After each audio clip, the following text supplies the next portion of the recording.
गोपिका कांत राधा कांत नमोस्तुते। तप्त कांचन गौरांगी राधे वृंदावनेश्वरी वृषभानुसुते देवी प्रणमामि हरिप्रिये। नमो महावदान्याय कृष्ण प्रेम प्रदायते कृष्णाय कृष्ण चैतन्य नाम्ने गौरत्युषे नमः। वाञ्छाकल्पतरुभ्यश्च कृपा सिन्धुभ्य एव च पतितानां पावनेभ्यो वैष्णवेभ्यो नमो नमः। जय श्री कृष्ण चैतन्य प्रभो नित्यानंद श्री अद्वैत गदाधर श्रीवासादि गौरभक्तवृंद। हरे कृष्ण कृष्ण कृष्ण हरे हरे हरे राम राम राम हरे हरे। नमो ओं विष्णुपादाय कृष्णप्रेष्ठाय भूतले श्रीमते भक्तिवेदांत स्वामिन्निति नामिने। नमस्ते सारस्वते देवे गौरवाणी प्रचारिणे निर्विशेष शून्यवादी पाश्चात्य देशतारिणे। यं प्रव्रजन्तमनुपेतमपेतकृत्यं द्वैपायनो विरह कातराजुहाव पुत्रेति तन्मयतया तरवोऽभिनेदुस्तं सर्वभूतहृदयं मुनिमानतोऽस्मि। नष्टप्रायेषु भद्रेषु नित्यं भागवत सेवया भगवत्युत्तमश्लोके भक्तिर्भवति नैष्ठिकी। आज के प्रातःकालीन इस श्रीमद् भागवत कथा सत्र में समवेत समस्त वैष्णवजनों भक्तजनों श्रीमद् भागवत कथा रस पिपासु सुधी विद्वज्जनों के चरणों में मैं बारंबार कृतज्ञता पूर्वक विनीत प्रणाम निवेदन करता हूँ। हम लोग धीरे धीरे भगवान की कथा के रस का आस्वादन करना चाहते हैं, करने की चेष्टा करते हैं आप सभी के सहयोग से। और आज एक अत्यंत पवित्र दिवस है।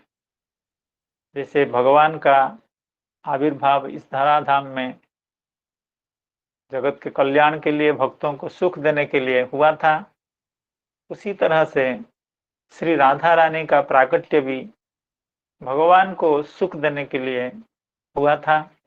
तो आज की वह पवित्र तिथि है जिस दिन श्री राधा रानी का प्राकट्य हुआ था।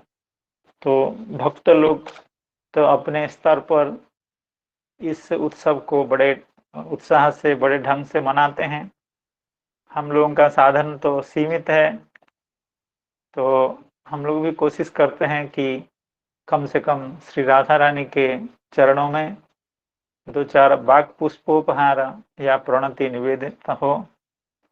इस उद्देश्य से मैंने अपने मित्र डॉक्टर देवाशीष त्रिपाठी जी से निवेदन किया था, जो कि श्री जगन्नाथ संस्कृत विश्वविद्यालय में संस्कृत में साहित्य विभाग में अध्यापक हैं, कि आपका स्वर तो बहुत मधुर है, आप वैष्णव हृदय के भी हैं, तो आप श्री राधा रानी से हम सब के लिए प्रार्थना कीजिए कि हम लोगों को भी भक्ति की प्राप्ति हो, क्योंकि ये समस्त कृष्ण भक्ति के मूल उत्स श्री राधा रानी हैं, वहीं से सभी लोग भक्ति की प्राप्ति करते हैं। तो आपने कुछ तैयारी की है, तो श्री त्रिपाठी जी से मैं निवेदन करता हूँ कि आप श्री राधा रानी के उद्देश्य से प्रणाम निवेदन करें, और उसके बाद हम लोग श्लोक का पाठ उसका हिंदी अनुवाद करके उसके बाद आज की कथा का श्रवण करेंगे। श्री त्रिपाठी जी। सर प्रणाम। सर प्रणाम।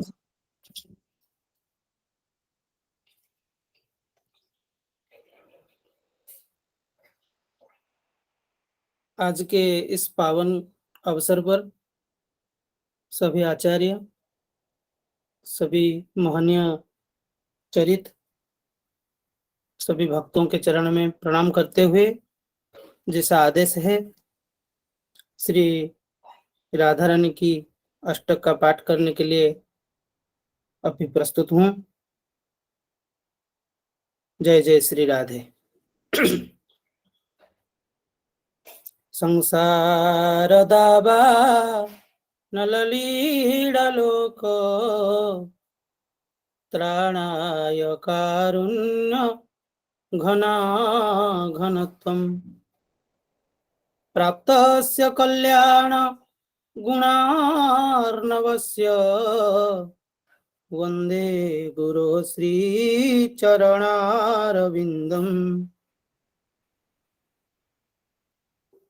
ब्रह्मा ब्रह्माण्ड भाण्डे सरसि जनयन स्रष्टुमा क्रीडनानि स्थाणुर्भक्तुं च खेला कुरलितमतिना तानि येनान्ययोजि तादृक् क्रीडाण्डकोटि वृतजलकुडवा यस्य वैकुण्ठकुल्या कर्तव्या तस्य काते स्तुतिरिह कृतिभिः प्रोज्झलीलायितानि आनन्दलीलामय विग्रहाय हेमाभ दिव्य छवि सुन्दराय तस्मै महाप्रेम रसप्रदाय चैतन्य चंद्राय नमो नमस्ते। श्री कविराज कृष्णदास कविराज गोस्वामी विरचितम श्री श्री राधिकाष्टकम्। कुंकुमाक्त कंचनाब्ज गर्भहारि गौरभा पीतनांचिताब्ज गंध कीर्तिनिंदि सौरभा वल्लभेश सूनु सर्व वंचितार्थ साधिका मह्यमात्म पाद पद्म दास्य दास्तु राधिका मह्यमात्म पाद पद्म दास्य दास्तु राधिका कौरविंद कांति निंदि चित्रपट्ट साटिका कृष्ण मत्त भृंग केली फुल्ल पुष्प वाटिका कृष्ण नित्य संगमार्थ पद्म बंधु राधिका मह्यमात्म पाद पद्म दास्य दास्तु राधिका मह्यमात्म पाद पद्म दास्य दास्तु राधिका मह्यमात्म पाद पद्म दास्य दास्तु राधिका सौकुमार्य सृष्ट पल्लवाल कीर्ति निग्रहा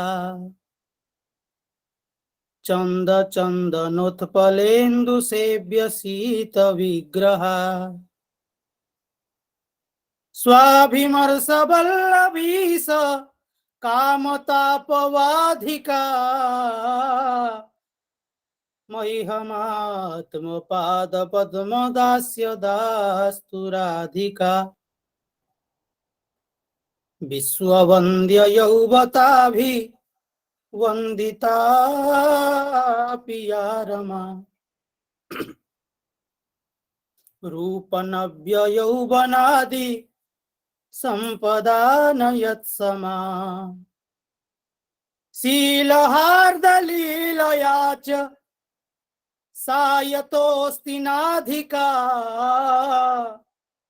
मय्यहमात्मपादपद्मदास्य दास्तु राधिका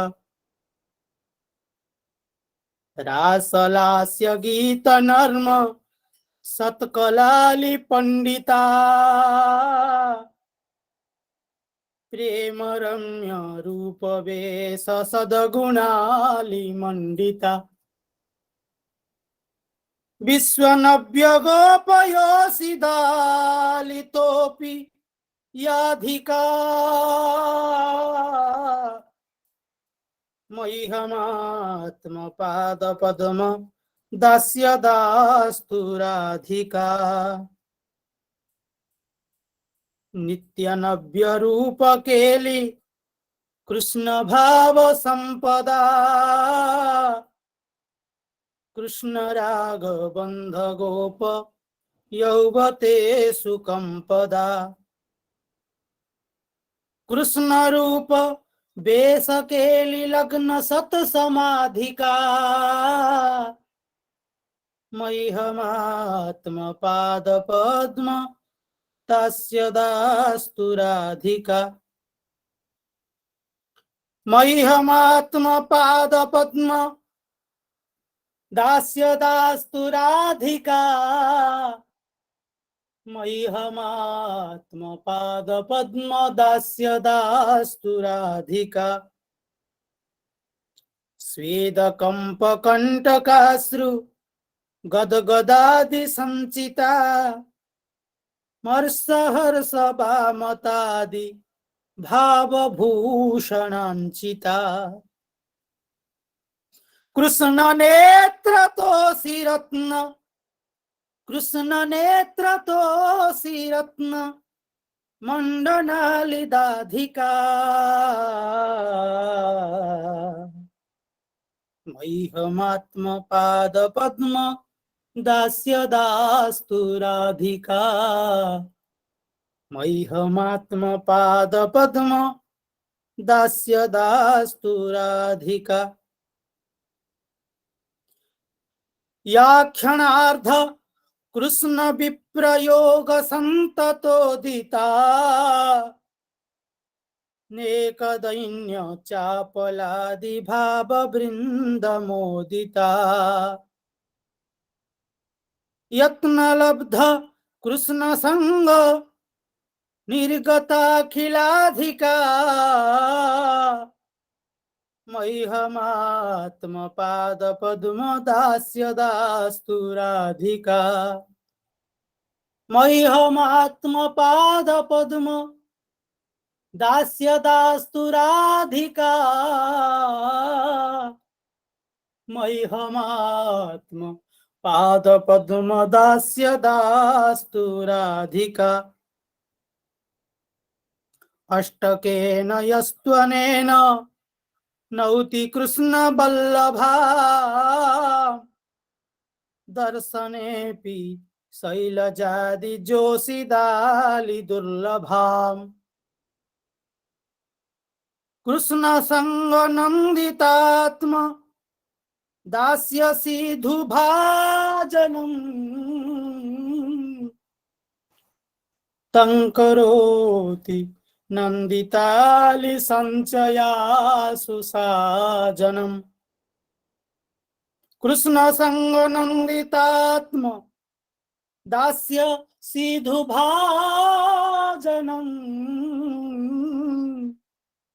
तं करोति नंदितालि संचयासु साजनम् जय जय श्री राधे श्री इति श्री कृष्णदास कविराज गोस्वामी विरचितं श्री श्री राधिकाष्टकं संपूर्णं पूर्णमदः पूर्णमिदं पूर्णात् पूर्णमुदच्यते पूर्णस्य पूर्णमादाय पूर्णमेवावशिष्यते। श्री राधा रानी प्राकट्य महामहोत्सव की जय। समस्त भक्त वृंद की जय। जय जय। त्रिपाठी जी को अशेष धन्यवाद सबकी ओर से। तो एवं हम सबकी प्रार्थना समस्त वैष्णव जनों से विशेषतः श्री राधा रानी से हम लोगों को भक्ति का थोड़ा बहुत गंध भी प्रदान करें, श्री कृष्ण भक्ति का। हम सबका मन संसार से विमुख होकर के भगवान के चरण कमल में लगे, ये प्रार्थना है। तो आज हम लोग पुनः भागवत के उस अंश का पाठ शुरू करते हैं जहां हम लोग का पाठ कल रुका हुआ था। तो आज उन श्लोकों की आवृत्ति एवं उसका हिंदी अनुवाद पढ़ने के लिए तैयार हैं हम लोगों की एक छात्रा श्री अनुराधा जी। तो उनसे निवेदन है कि वो उन 2 श्लोकों का पाठ करें, तो फिर हम लोग आगे का अंश का पाठ करेंगे। श्री श्री राधाष्टमी के पुण्य अवसर पर सभी वैष्णवजनों के श्री चरणों में मेरा सश्रद्ध प्रणाम। एवं परिभ्रमहतो जसो समुन्नतांशम् आनम्य तत्पृथुशिरः स्वधिरूढाद्य तन्मूर्धरत्ननिकर स्पर्शाति ताम्र पादाम्बुजखिलकलादिगुरुर्ननर्त। इस प्रकार पैंतरा बदलते बदलते उसका बल क्षीण हो गया। तब भगवान श्री कृष्ण ने उसके बड़े बड़े सिरों को तनिक दबा दिया और उछलकर उन पर सवार हो गए। कलियों नाग के मस्तकों पर बहुत सी लाल मणियाँ थीं। उनके स्पर्श से भगवान के सुकुमार तालुओं की लालिमा और भी बढ़ गई। नृत्य, गान आदि समस्त कलाओं के आदि प्रवर्तक भगवान श्री कृष्ण उसके सिरों पर कलापूर्ण नृत्य करने लगे।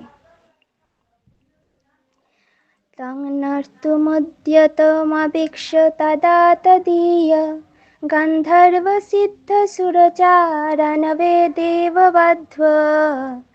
प्रीत्या मृदङ्गपनवानकवाद्यगीत पुष्पपहारनुतिभिः सहसोपसेदुः। भगवान के प्यारे भक्त गंधर्व, सिद्ध, देवता, चारण और देवांगनाओं ने जब देखा कि भगवान नृत्य करना चाहते हैं, तब वे बड़े प्रेम से मृदंग, ढोल, नगाड़े आदि बजे बजाते हुए, सुंदर सुंदर गीत गाते हुए, पुष्पों की वर्षा करते हुए और अपने को निछावर करते हुए भेंट ले लेकर उसी समय भगवान के पास आ पहुँचे। तो अनुराधा जी को अशेष धन्यवाद सबकी ओर से। अनुराधा जी नित्य श्रवण करती हैं कथा। आजकल सुबह नहीं सुन पाती हैं, लेकिन शाम को जरूर सुनती हैं। तो आपने बहुत अच्छी तरह से उन दोनों श्लोकों का उच्चारण करने का प्रयत्न किया, उसका हिंदी अनुवाद भी आपने उसका पाठ किया। सबकी ओर से आपको अशेष धन्यवाद।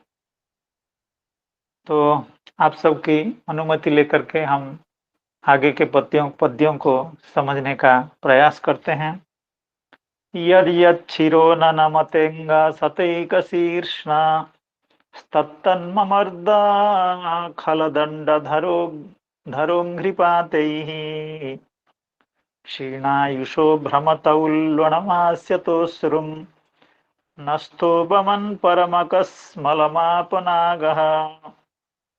यद् यच्छिरो न नमतेङ्ग सतैकशीर्ष्णः तत्तन्ममर्दखलदण्डाधरोङ्घ्रिपातैः क्षीणायुषो भ्रमतौल्वणमास्यतोऽश्रुम् नस्तोपमन् परमकस्मलमापनागः। इसका सामान्य अर्थ शायद कल हुआ था, एक बार फिर हम लोग अर्थ श्रवण कर लेते हैं।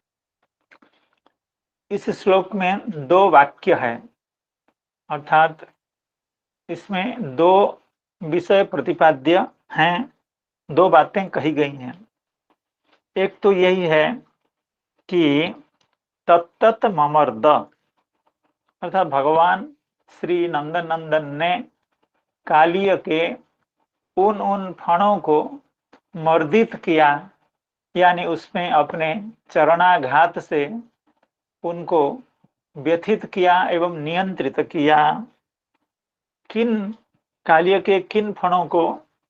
न यद यद शिरो न नमतेंग, यद यद शिरः अर्थात हठता के कारण, अहंकार के कारण, इतना कुछ होने के बाद भी उसके अहंकार अभी गए नहीं हैं, इसलिए अपने हठधर्मिता के कारण, अहंकार के कारण एवं भगवान से प्रतिशोध लेने के इच्छा के कारण उसके जो जो सिर अवनत नहीं होते हैं अपने आप से, उन सिरों पर, उन फणों पर भगवान अपने चरण से आघात करते हैं। यद यद शिरः न नमते, हे अंग, ये श्री परीक्षित महाराज जी का संबोधन है। श्री सुखदेव गोस्वामी उनका संबोधन करते हुए कहते, हे अंग, यद यद शिरः न नमते, जो जो फण, जो जो मस्तक कालिय का अवनत नहीं होता है।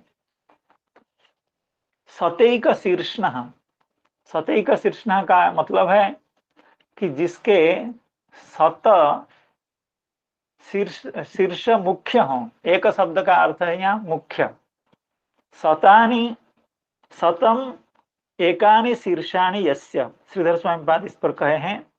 सतम यानी 100, एकानि, एकानि का मतलब है मुख्यानि, प्रधानानि, अर्थात जिसके मुख्य फण, मुख्य शीर्ष, मुख्य मस्तक 100 हों, वो है सतैक शीर्षा तस्य सतैक शीर्ष्णः यानी कालियस्य।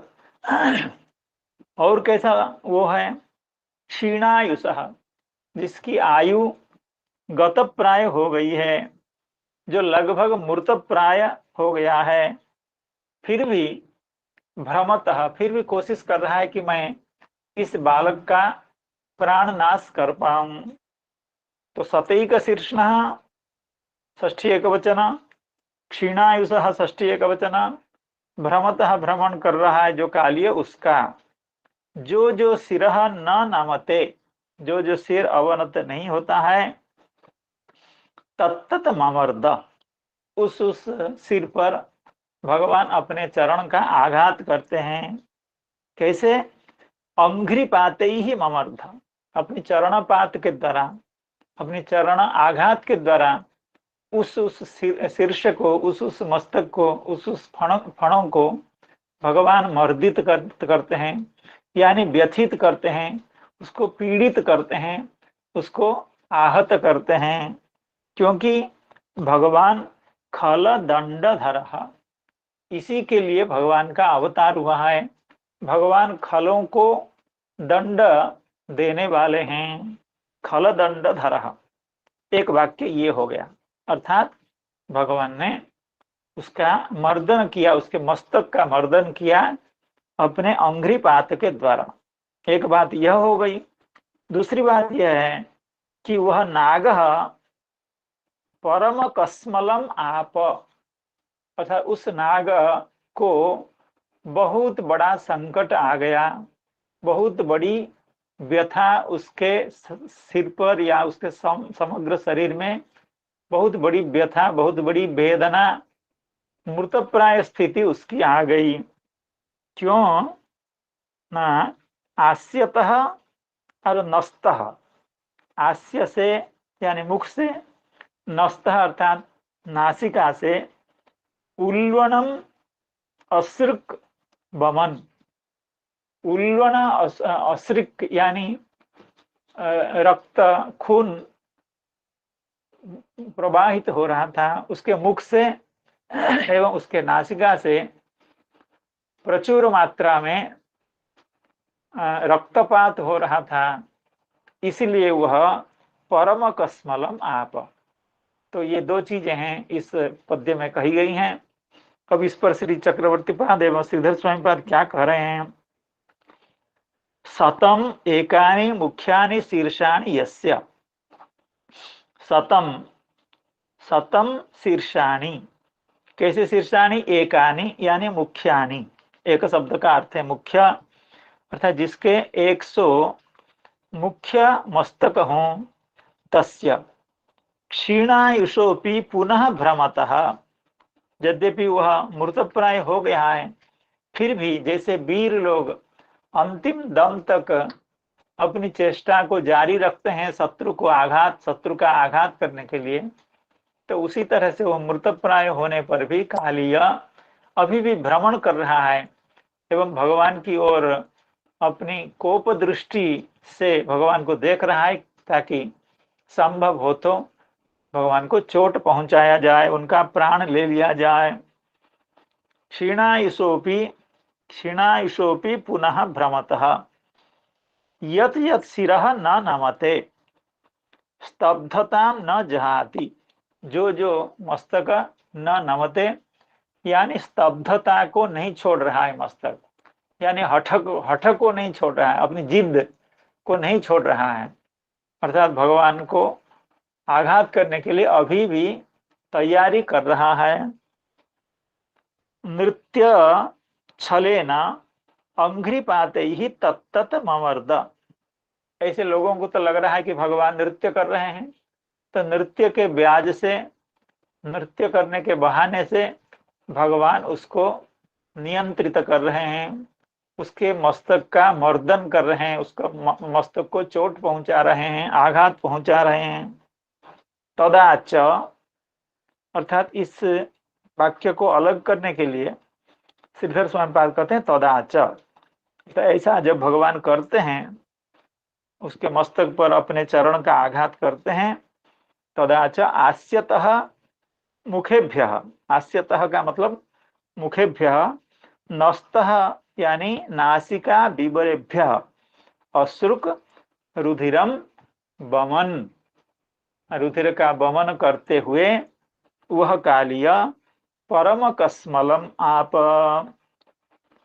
यदि यच्छिरो न नमतेऽङ्गसतैकशीर्ष्णः तत्तन्ममर्द खलदण्डधरोऽङ्घ्रिपातैः क्षीणायुषो भ्रमत उल्लुणमास्यतोऽश्रुं नस्तो बमन परमकस्मलमापनागः।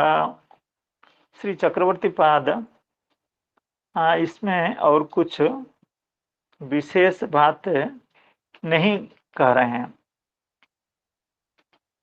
कोई भी नई बात इसमें श्री चक्रवर्ती पाद की इसमें नहीं है। एक बात कह रहे हैं, सतम एकानि मुख्यानि शिरांसि यस्य तस्य अग्रे फणा सहस्रोक्ते हैं। चक्रवर्ती पाद इसका इशारा करते हैं कि एक शब्द का अर्थ यह जो मुख्य किया गया, उसके चलते यह अर्थ हुआ मुख्य मुख, मुख्य फण उसके 100 हैं। चक्रवर्ती पाद कह रहे हैं मुख्य क्यों, क्योंकि उसके और भी गौण फण हैं, छोटे छोटे मस्तक, छोटे छोटे फण अनेक हैं, इसलिए वो सहस्र फण है। और अगले श्लोक में यह कहा भी जाएगा सहस्र फण, अगले से अगले श्लोक में कहा जाएगा, इसलिए चक्रवर्ती पाद उस बात को कह रहे हैं। यद यद न नमति उच्ची भवति तत्रैव सहसा आरुह्य, जो जो मस्तक खड़ा रहता है, ऊंचा हुआ रहता है, उस मस्तक पर आरोहण करके भगवान अपना अंघ्रिपात करते हैं। तान्येव क्षणात मवर्द, उसको अनायास तत्क्षणात उस मस्तक को झुका देते हैं भगवान अपने चरण प्रहार से। तदाच आस्यतः मुखेभ्य नस्तः नासिका विवरेभ्य च अश्रुग बमन इत्यादि। यहाँ और कोई विशेष बात नहीं है। तस्याक्षिभिर्गरलमुद्बमतः शिरस्सु यद यत् समुन्नमति निःश्वसतो रुषोच्चैः नृत्यन् पदानो नमयन् दमयां बभूव पुष्पैः प्रपूजितैवेह पुमान् पुराणः। तस्याक्षिभिर्गरलमुद्बमतः शिरस्सु यद यत् समुन्नमति निःश्वसतो रुषोच्चैः नृत्यन् पदानुनमयन् दमयान् बभूव पुष्पैः प्रपूजितैवेह पुमान् पुराणः। लगभग वही बात है, इससे पहले श्लोक में जो बात कही गई थी लगभग वही बात है, लेकिन इतना तारतम्य है। पहले श्लोक में यह कहा गया जो जो फण उसका अवनमित नहीं होता है उसको भगवान अपने चरणाघात से नीचे कर देते हैं, झुका देते हैं। और इस श्लोक में कहा गया है जो जो फण ऊपर उठता है उसको भगवान झुका देते हैं। लगभग बात एक ही है। वहां कहा गया था न नमते, अर्थात अपने आप जो फण नमित नहीं होता है। और इस पद्य में कहा गया है यद यद समुन्नवती, अर्थात जो जो फण ऊपर उठ जाता है भगवान चरण प्रहार से उसके मस्तक को नीचे करते हैं और वो उसमें से किसी किसी मस्तक को ऊपर कर लेता है। जब उस मस्तक को वो ऊपर कर लेता है कालिया, भगवान क्या करते हैं तस्याक्षिभिर गरलमुद बमतः शिरस्सु यद यद समुन्नवति, अर्थात तस्य शिरस्सु, उसके जितने फण हैं जितने मस्तक हैं उनमें से यद यद समुन्नवति, जो जो मस्तक ऊपर उठ जाता है, अर्थात कालिया अपने मस्तकों में से जिन जिन मस्तकों को ऊपर उठा लेता है। कैसा कालिया ना अक्षिभिः गरलम उद्बमतः, अर्थात इससे पहले तो कहा गया मुख से एवं उसकी नासिका से रक्तपात हो रहा है, अश्रुपात हो रहा है, और उसके नेत्रों से गरल यानी विष का उद्गार हो रहा है। तस्याक्षिभिर गरलम उद्बमतः, अक्षिभिः गरलम उद्बमतः, अपने नेत्रों से वो गरलों का वमन कर रहा है, गरलों को निर्गत कर रहा है, गरलों का वर्षण कर रहा है अपने नेत्रों से। कितने सारे नेत्र हैं, बहुत सारे नेत्र हैं, एक एक सहस्र तो उसके फण हैं, और हर नेत्र में हर फण में शायद 2 नेत्र होते हैं सर्प के, तो 2 सहस्र नेत्र तो छोटे बड़े मिलाकर के हैं, और हर नेत्र से विष का उद्गीरण हो रहा है, विष की बारिश हो रही है, विष का फुहारा निकल रहा है। तस्य अक्षिभिः गरलम उद्बमतः, अर्थात गरलम उद्बमतः तस्य शिरस्सु यद यद समुन्नवति, और कैसे वो ना रुषा उच्चैः निःश्वसतः, रोष के कारण, भगवान के प्रति क्रोध के कारण वो उच्च निश्वास त्याग कर रहा है, बड़ी तेजी से अपना श्वास ले रहा है, प्रश्वास छोड़ रहा है, श्वास छोड़ रहा है बड़ी तेजी से क्रोध के कारण। उच्चैः रुषा निःश्वसतः, रुषा उच्चैः निःश्वसतः, ये एक बात हो गई, और अक्षिभिः गरलम उद्बमतः, ये दूसरी बात हो गई।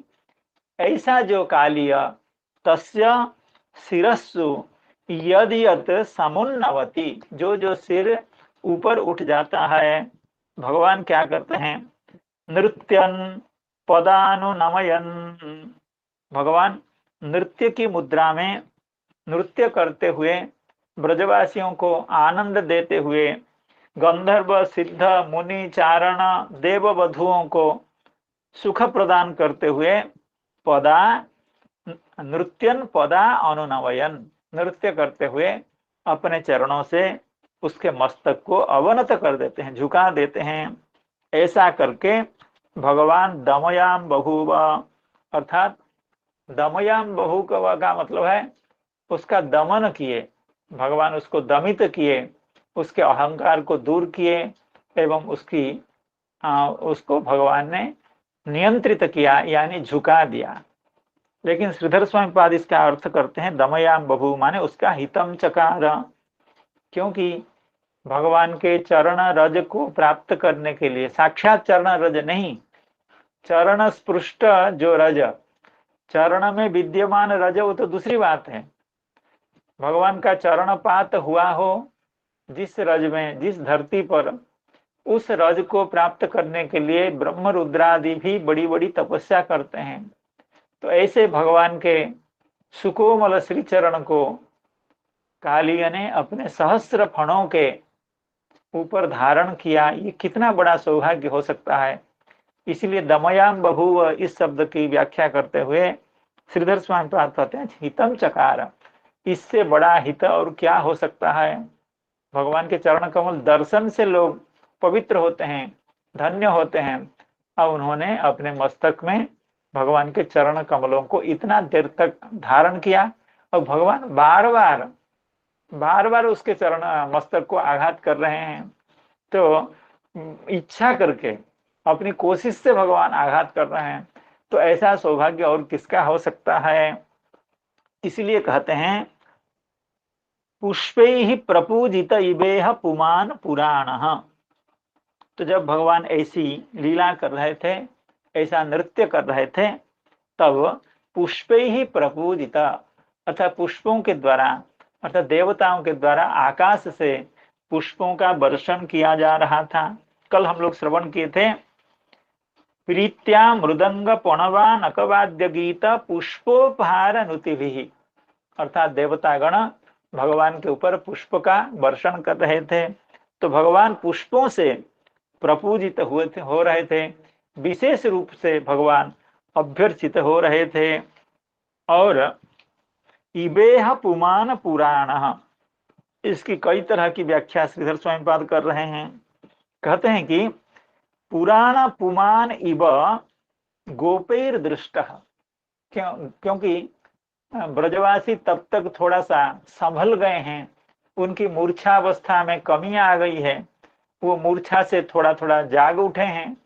तो वे जब नंदनंदन को इस अवस्था में देखते हैं तो उनको लगता है ये तो नंदनंदन नहीं, ये तो साक्षात पुराण पुरुष श्री नारायण है, ये तो भगवान विष्णु हैं। इसलिए पुमान पुराण इव, पुराण यद्यपि वे पुराण पुरुष हैं, लेकिन ब्रजवासियों के लिए तो नंदनंदन है, कन्हैया है, श्री कृष्ण है।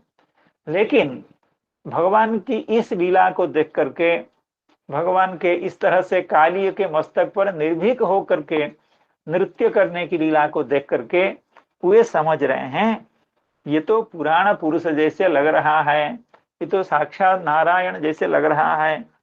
तो इसलिए कहा गया पुराण पुमान इव गोपैः दृष्ट, इस तरह के शब्द का अध्याहार करके ऐसा अन्वय कर लेना चाहिए। ये श्री श्रीधर स्वामी पाद की कल्पना है। अब हम श्रीधर स्वामी पाद क्या कह रहे हैं, पूरे श्लोक की व्याख्या का अध्ययन करते हैं।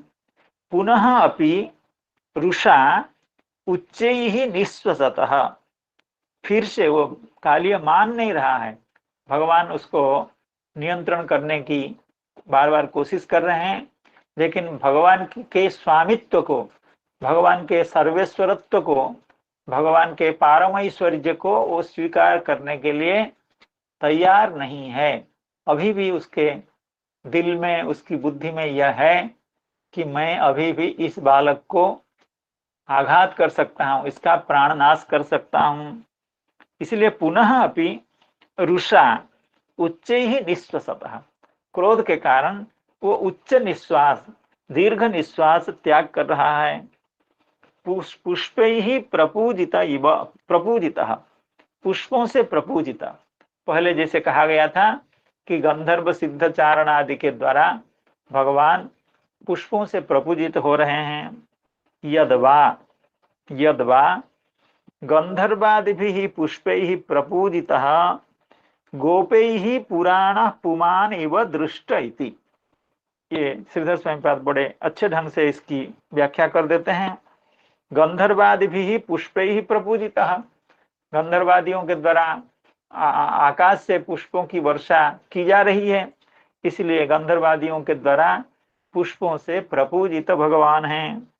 और पुमान पुराण इव, अर्थात गोपैः पुराण पुमान इव दृष्ट इति, अर्थात गोपों के द्वारा, ब्रजवासियों के द्वारा पुराण पुरुष के रूप में, अर्थात साक्षात भगवान के रूप में वे दृष्ट हो रहे हैं।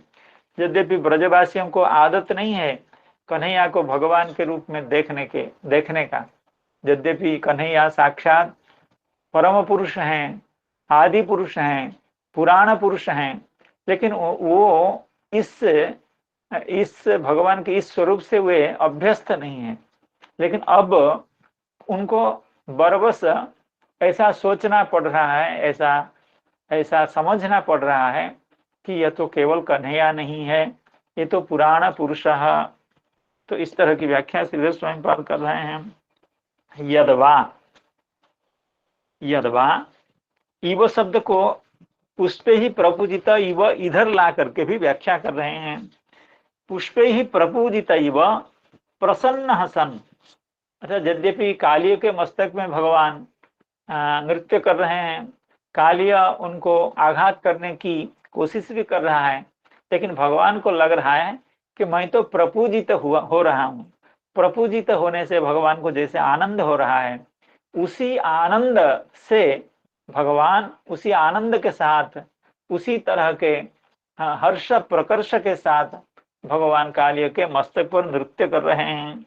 पुष्पै ही प्रपूजित इव प्रसन्न सन दमयाम बभूव कृपया हितम कृतवान इत्यर्थ। दमयाम बभूव, इसकी व्याख्या कर रहे हैं श्रीधर स्वामी पाद। हितम कृतवान, कालिय का परम हित भगवान ने किया। ऐसा हित प्राप्त करना असंभव था। क्यों हुआ भगवान का कालिय के ऊपर इतनी कृपा कैसे हुई, क्यों हुई, यह बात आगे स्पष्ट होगी।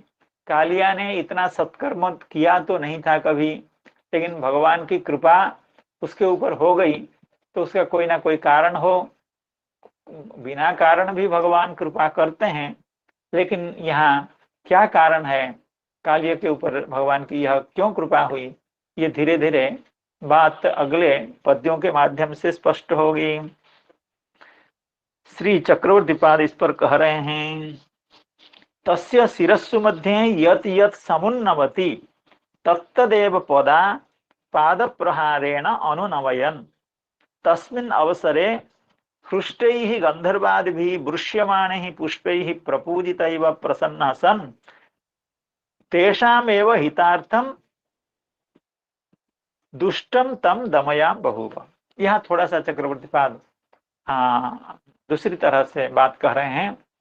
ये कालिय को दमन किए, लेकिन ये कह रहे हैं कि दमयाम बभूव, यानी तेषाम एव हितार्थम दुष्टम तम दमयाम बभूव। क्योंकि देवता लोग पुष्प वर्षण कर रहे हैं, गंधर्वादी आकाश से पुष्प वर्षण कर रहे हैं, तो उनके संतोष के लिए, उनकी खुशी के लिए भगवान ने उसको अवदमित किया, भगवान ने उसको नियंत्रित किया कालिय को। तेषाम एव हितार्थम, अर्थात देवताओं के हित के लिए। देवताओं के हित भी है, क्योंकि देवता लोग भी दुष्टों से सशंकित रहते हैं। तो एक तो प्रयोजन यह था कि ब्रज में इस तरह का हृदय, इतना स्वच्छ जल हो, इतना विस्तृत हृदय हो, और इसका जलपान ब्रजवासी न कर पाए, गोजन गोपजन इस जल से कोई लाभ न प्राप्त करें, ये भगवान को अच्छा नहीं लग रहा था।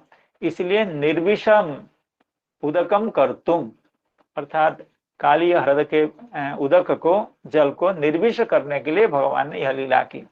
तो इस लीला से देवता लोग भी खुश हो रहे थे, क्योंकि देवता लोग दुष्टों से, दुर्जनों से हमेशा दुखी रहते हैं, चिंतित रहते हैं।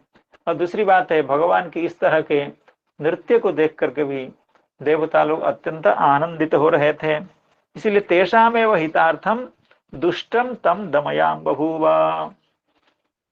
तच्चित्रतांडव विरुग्णफणा सहस्रो रक्तं मुखैरुरुवमन् नृपभग्नगात्रः स्मृत्वा चराचर गुरुं पुरुषं पुराणं नारायणं तमरणं मनसा जगाम। तच्चित्रतांडव विरुग्ण फणा सहस्रो रक्तं मुखैरुरुवमन् नृपभग्नगात्रः स्मृत्वा चराचर गुरुं पुरुषं पुराणं नारायणं तमरणं मनसा जगाम। भगवान के चरण स्पर्श से ही नहीं, भगवान के चरणाघात पौनः पुण्येन पुनः पुनः भगवान कालिय के मस्तक में पदाघात कर रहे हैं, तो ये तो अत्यंत स्वाभाविक है कि उसकी दुर्बुद्धि नष्ट हो जाए। भगवान इतने प्रेम से नृत्य करते हुए जब चरणाघात करते हैं तो दुर्बुद्धि अब कहाँ रहने वाली है। इसलिए श्री सुखदेव गोस्वामी कह रहे हैं, तमरणम मनसा जगाम स्मृत्वा चराचर गुरुम पुरुषम पुराणम नारायणम तमरणम मनसा जगाम। अर्थात उसके हृदय में भगवत चेतना उत्पन्न हो गई है। स्मृत्वा चराचर गुरुम, चर स्थिर एवं जंगम सभी के गुरु जो हैं पुराण पुरुष श्री नारायण, उनको समझ करके, अर्थात भगवान श्री कृष्ण को, नंदनंदन को आदि पुरुष पुराण पुरुष समझ करके, चराचर गुरु समझ करके उनकी शरण में वो जाने लगा, उनकी शरणापन्न होने लगा। अर्थात अभी उसके हृदय में जो प्रतिशोध की भावना उदित होती थी बार बार, वो दीर्घ निश्वास छोड़ करके कोप से भगवान का दंशन करना चाहता था, वह स्थिति अब नहीं रही। उसके चित्त में परिवर्तन आ गया, उसकी बुद्धि सुबुद्धि हो गई। स्मृत्वा चराचर गुरुम पुरुषम पुराणम नारायणम तमरणम, तम अरणम, अरण शब्द का अर्थ है शरणम। इसको श्रीधर स्वामीपाद कहेंगे। इस श्लोक पर श्रीधर स्वामीपाद की इतनी ही व्याख्या है, अरणम शरणम, एक ही शब्द की व्याख्या इस श्लोक पर करते हैं। तो तम अरणम यानी ये जो भगवान शरणागत वत्सल हैं, अर्थात शरण हैं, अशरण शरण हैं, उनको मनसा जगाम, मन में उनको अपने आश्रय के रूप में, अपने शरण के रूप में, अपने आश्रयदाता के रूप में, अपने अभयदाता के रूप में उन्होंने वरण कर लिया। उसकी दुर्बुद्धि दूर हो गई, उसके सुबुद्धि उत्पन्न होने के कारण भगवान को वो अपने आश्रय के रूप में, अपने शरण के रूप में वरण कर लिया। ये कब किया? ऐसे नहीं किया, जब भग्न गात्र हो गया। हे नृप, हे परीक्षित, जब वह भग्न गात्र हो गया, अर्थात उसके शरीर एकदम प्राणहीन जब हो रहे थे, उसके शरीर टूट रहा था, हे नृप, और मुखे ही उरु रक्तम बमन, अपने प्रत्येक मुख से वो रक्त की बमी कर रहा है, अर्थात उसके प्रत्येक मुख से रक्त निकल रहा है। रक्तम उरु बमन मुखे ही, और कैसे? तच्चित्र तांडव विरुग्ण फणा सहस्र, ये जो पहले कहा गया था कि वो सहस्र फणा है, कहीं कहीं यहाँ फणा सहस्र पाठ है, लेकिन कहीं कहीं फणात पत्र पाठ है। जैसे अवनिंद्र जी दिखा रहे हैं, वहाँ फणात पत्र पाठ है, लेकिन और किताबों में गौड़ियों के व्याख्या में यह फणा सहस्र है, और श्री वीर राघवाचार्य की व्याख्या में भी फणा सहस्र है, और कुछ व्याख्याकारों के मत में फणात पत्र है। ऐसे तच्चित्र तांडव विरुग्ण फणा सहस्र, अर्थात फणानाम सहस्रम इति फणा सहस्रम, वो विरुग्ण हो गया है, अर्थात अत्यंत आहत हो गया है, अर्थात टूट गया है, उसमें व्रण उत्पन्न हो गए, घाव उत्पन्न हो गए भगवान के बार बार आघात के कारण। क्योंकि भगवान, यद्यपि भगवान का चरण अत्यंत कोमल है, भगवान आघात कहाँ दे रहे हैं? उस मणि पर, जो धातु मणि है उसके मस्तक में, उस मणि पर आघात कर रहे हैं। मणि पर आघात करने के कारण भगवान के पैर भी लाल हो जाते हैं, और उसके मस्तक जो है उसमें घाव उत्पन्न हो जाते हैं, वो मस्तक टूट फूट जाता है। इसीलिए तच्चित्र तांडव, तो भगवान का यह चित्र तांडव है, विचित्र नृत्य है। महादेव का नृत्य तो तांडव है, भगवान श्री नंदनंदना यह जो तांडव कर रहे हैं ये चित्र तांडव है, अत्यंत सुंदर तांडव है। चित्र शब्द का एक अर्थ सुंदर भी है। तो विचित्र तांडव, अत्यंत मनोहर जो तांडव अर्थात नृत्य, उस नृत्य के कारण उसके सहस्र फण ये विरुग्ण हो गए हैं, यानी उसमें घाव उत्पन्न हो गया है, वह क्षत विक्षत हो गया है। तच्चित्र तांडव विरुग्ण फणा सहस्रो रक्तम मुखैरुरुवमन नृपभग्न गात्र। तो तच्चित्र तांडव विरुग्ण फणा सहस्र भग्न गात्र सह कालीय मुखैहि रक्तम उरुवमन, अपने मुखों से, सहस्र मुखों से वो अत्यधिक मात्रा में रक्त का वमन कर रहा था, इसलिए वो भग्न गात्र हो चुका था। अब उसको समझ में आया कि भगवान को छोड़ करके दूसरी कोई भी यहाँ शरण नहीं हो सकता है, इसलिए वो चित्त में भगवान की शरण में गया। हम लोग इतना कष्ट संसार में पाते हैं, लेकिन भगवान के शरण में फिर भी नहीं जा पाते हैं। सुख के समय में भगवान की शरण में जाने की बात तो दूर, लेकिन इतना कष्ट हम प्राप्त करते हैं, लेकिन भगवान के शरण में नहीं जा पाते हैं। भगवान की कृपा हो, संत जनों की कृपा हो, श्रीमती राधा रानी की कृपा हो, कम से कम हम अपने प्रतिकूल के समय में तो भगवान के शरण में जाएं, और अनुकूल के समय में भगवान के शरण में जाएं तो फिर प्रतिकूल की कोई बात ही नहीं होती है।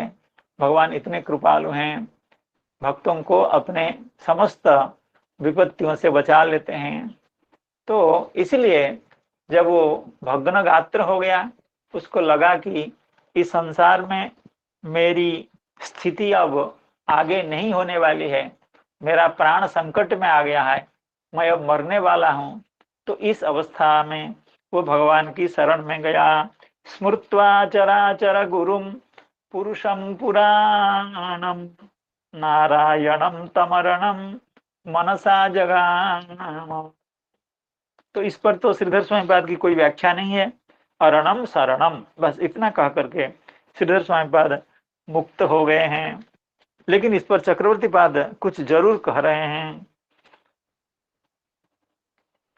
परम भक्ताभिः तदात्म्याच तत्तदोष क्षेषते। परम भक्ताभिः तत्पत्नीभिः कृपारूपम भक्ति बीजम पूर्वम उक्तम अपि, यही तो पढ़ रहे हैं ना 26। तो श्री चक्रवर्ती पाद इस पर कह रहे हैं, परम भक्ताभिः तत्पत्नीभिः, कालीय भले दुष्ट रहा हो, लेकिन कालीय की जो असंख्य पत्नियां थी, उसकी गृहिणियां थी, ये सब भगवान की भक्ता थी। परम भक्ता भी तत्पत्नी भी कृपा रूपम भक्ति बीजम पूर्वम उक्तम अपि पूर्व पूर्वापराध जनित क्रौर्य दोष व्याप्ते कालीयस्य तस्य अंतःकरणे दुष्ट क्षेत्रे इव प्ररोढ़ुम असमर्थम एव आसीत। बहुत सुंदर बात कह रहे हैं चक्रवर्ती पाद। कह रहे हैं कालीय का हृदय अत्यंत क्रूर था, पूर्व अपराध जनित क्रौर्य दोष व्याप्ते, अपराध के कारण संत जनों के प्रति अपराध, जीवों के प्रति अपराध या असहायों के प्रति अपराध, जो बुद्धिमान नहीं होते हैं उनको हम वंचना कर लेते हैं, ठग लेते हैं, ऐसा जो अपराध, कई तरह से अपराध होते हैं, निरंतर प्राणी हिंसा जनित अपराध, तो अनंत अपराध हम निरंतर करते रहते हैं। अकालीय तो अपराध करने में माहिर था, प्रवीण था, इसलिए पूर्व अपराध जनित क्रौर्य दोष व्याप्त, यह मनुष्य क्रूर हो जाता है, अत्यंत कठोर हो जाता है अपराध के कारण। जब आप लोग देखिए, हम लोग देखते हैं जो लोग हिंसादि क्रिया करते हैं, पशु हत्यादि काम जो निरंतर करते हैं, तो उनके मुखमंडल को देखने से ही पता चल जाता है कि उनके हृदय में कितनी क्रूरता होगी। और जो लोग भगवान के भक्त होते हैं, भगवान के निरंतर सेवा करते हैं, भगवान के नाम करते हैं, भगवान का आराधन करते हैं, जिनको तुलसी बगीचा से मतलब है, जिनको भगवान को पुष्पहार पहनाने से मतलब है, पुष्प की माला बनाना ही जिनका काम है, भगवान के लिए शुद्ध प्रसाद निर्माण करना जिनका काम है, तो ऐसे व्यक्तियों का चित्त कठोर कैसे हो सकता है? तो उनके चित्त तो अत्यंत कोमल होते हैं। जहां तहां ये लोग दया कर देते हैं, दया के पात्र भी नहीं भी हो तो ऐसे लोग दया करते हैं, क्योंकि उनका हृदय अत्यंत कोमल रहता है। तो हृदय को कोमल या कठोर बनाने वाला हम लोगों का आचरण है। अगर हम शास्त्र निषिद्ध आचरण करें तो हृदय तो कठिन होगा, शास्त्र विहित आचरण करें तो हृदय शुद्ध रहेगा। लेकिन अगर हम भक्ति करें तो यह हृदय अत्यंत सॉफ्ट हो जाएगा, अत्यंत मुलायम हो जाएगा, अत्यंत कोमल हो जाएगा। लेकिन पूर्व अपराध जनित क्रौर्य दोष व्याप्त, उसका हृदय क्रूरता दोष से व्याप्त था।